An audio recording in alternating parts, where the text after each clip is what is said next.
have surfaced on social media since the start of the Ukraine war, showing from the sky that several vehicles were destroyed on the ground.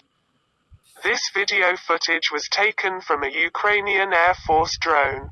Turkish-supplied Bayraktar TB2 drones have become a tool of online propaganda for Ukraine. Ukraine's ambassador to Turkey Vasil Bodnar shared a similar video on social media with the caption, Masha Allah. Ukrainians have also composed a song called Bayraktar. Drone footage has been used in the video for this song. The song was also broadcast on Ukrainian radio.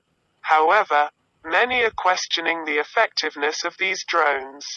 Jack Watling, an analyst at the British think tank Royal United Services Institute or Russia, told the Associated Press that there was no point in Turkish drones succeeding in Ukraine. Because these drones fly at medium altitudes, their electromagnetic signatures are large enough and their radar cross-sections are large enough.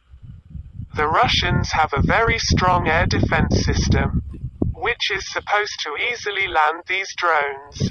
The land of Ukraine is also quite flat, where it is not possible to escape from the radar due to lack of hills or any other geographical barrier. His idea was that the drones had succeeded in flying in the sky before the Russian air defense system had finished its preparations. He says the Ukrainian Air Force is flying Turkish drones at low altitudes. It then rises up just before the attack and strikes at a convenient target. However, in the coming days, if the Russian air defense system finds its own discipline, the flying space of these drones will be limited. The Ukrainian Air Force also needs to be more careful about where and when it uses these drones. As long as these drones continue to fly, they will have a promotional value, says Aaron Stein, director of the U.S. think tank Foreign Policy Research Institute. These drone footages are more attractive because of the high-definition airstrikes. The Associated Press recalls that in 2019, Turkish company Baykar began selling its drones to Ukraine.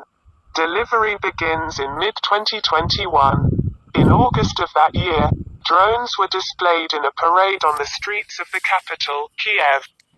Earlier, the TB2 drones had huge success in Nagorno-Karabakh in Syria, Libya and the Caucasus.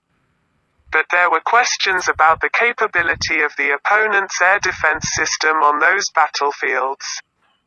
This time in the war in Ukraine, things are completely different. Everyone thinks that Russia is a big power and their air defense system is strong enough. That is why Western analysts, seeing the success of drones in Ukraine, do not understand how this is possible. On March 3rd, after the war began, the Ukrainian government announced that it had received a new shipment of drones from Turkey. However, they did not say the number of drones. Turkish officials, to avoid Russian bloodshed, announced that a Turkish private company had made the delivery in accordance with the agreement. And such drones have been sold by the Turks not only in Ukraine but in many countries of the world.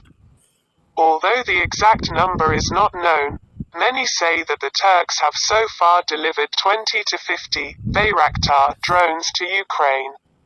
Speaking to NBC, David Humberling, a British journalist and author of a book on drone warfare, said the drones were like World War I aircraft. These drones, powered by an engine of 110 horsepower, are supposed to be very easy to target. The most surprising thing is that the drone footage shows that Russian anti-aircraft missiles are destroying these drones. However, these missile systems were supposed to be the best weapons to bring down drones. Also, the Russian electronic jamming system is quite good. They are also supposed to disable these drones. He says Western analysts have most likely overstated the capabilities of Russia's air defense system. Humberling says the drones could have been shot down, at least by Russian fighter jets. If nothing else, either the Russians have shown failure in their work, or the Ukrainians have found a new tactic for effective attack. Mauro Gilli, a researcher at the University of Switzerland's Zurich, told Al Jazeera that since such drones could be easily targeted by the air defense system, it was important to work with electronic jammers to protect them. In Libya, however, the Russians shot down several Turkish drones. Their success in Ukraine suggests that perhaps the Russians are not moving forward with the air defense system. This is not impossible, because the Russians are in the midst of a huge logistical problem. Or it could be that the Ukrainians got hold of sophisticated electronic jammers. It is unknown at this time what he will do after leaving the post.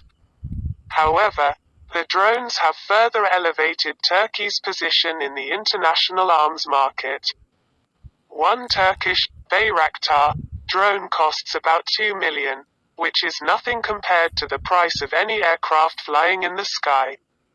While the West is not providing any aircraft to Ukraine to fight at least the powerful Russian Air Force, these drones are tasting airstrikes on the Russians and are at the center of the Ukrainian online campaign.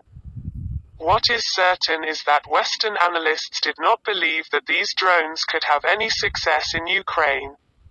The success of the low-cost drone against Russia's state-of-the-art air defense system shows that nothing is invincible. The success of the Turkish drone confirms that in the coming days more drones of different sizes and types will be seen in the skies of Ukraine. Among them will be small and medium suicide drones.